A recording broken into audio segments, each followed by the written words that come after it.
આશા અમર છે. રાત ભલે ગમે એટલી ઘેરી હોય, સૂરજને ઉગતા કોઈ રોકી શકતું નથી. વાદળો ભલે આકાશને ઢાંકી દે, પણ આકાશનું અસ્તિત્વ ક્યારેય મટી જતું નથી. પાણખર ભલે વૃક્ષના બધા પાંદડા ખેરવી નાખે, પણ વસંત આવવાની આશા વૃક્ષ ક્યારેય છોડતું નથી. જીવનમાં પણ ક્યારેક દુઃખના વાદળ ઘેરાય, નિષ્ફળતાના પવન ફૂંકાય અને સફળતાનો રસ્તો ધૂંધળો દેખાય, પણ એ સમયે મનમાં આશાનો એક નાનકડો દીવ પ્રગટાવજો. કારણ કે આશા માત્ર આવતીકાલની રાહ નથી, આશા તો આજને જીવવાની હિંમત છે. જ્યાં આશા હોય છે ત્યાં પ્રયત્ન જન્મે છે. જ્યાં પ્રયત્ન હોય છે ત્યાં શક્યતાઓ ખીલે છે.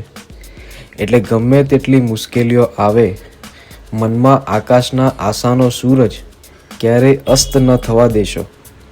કારણ કે સમય બદલાય છે, સંજોગો બદલાય છે, પણ આશા ક્યારેય મરતી નથી, ક્યારેય મરતી નથી. આશા અમર છે.